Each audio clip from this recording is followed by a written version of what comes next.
Yo, what's up, y'all? It's Mike. I want to give y'all a few of my thoughts of the day.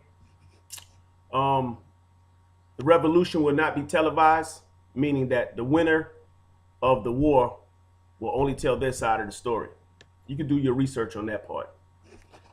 Also, there's always propaganda before the war, just like there's always propaganda before an election. Now we right upon the midterm elections where the Democrats and the Republicans decide the House and the Congress and the Senate, right? So here's where the propaganda begins. You always have to instill fear in the voters, so they have to fear for something, so they will vote for something. Now the fear now is ISIS. That's one major fear. I'm not going to touch on that one today. And the other fear is the Ebola. Well, that's the one I'm going to touch on today. Now, we had a couple of Americans that came straight from Africa that were already infected, and they came to America and they received uh, aid immediately. They lived.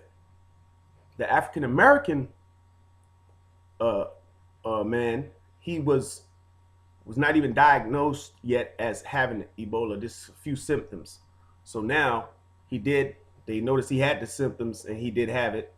And it took them 5 days to administer the same treatment that the white American people have got.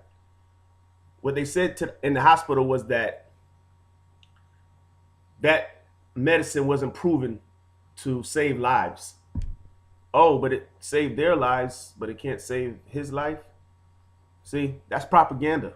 Now, if you could think back a few years when the government got caught building all these FEMA camps with all those coffins, right? And also they hinted about martial law, right? So just say worst case scenario that this Ebola crisis does hit America or all over the world. These big governments, they prepared for this shit long time ago. They way ahead of us, getting the game. Where you think those bodies going if they're contaminated? All right, we'll leave it at that, man. Y'all get a chance, man. Get at me, man. One.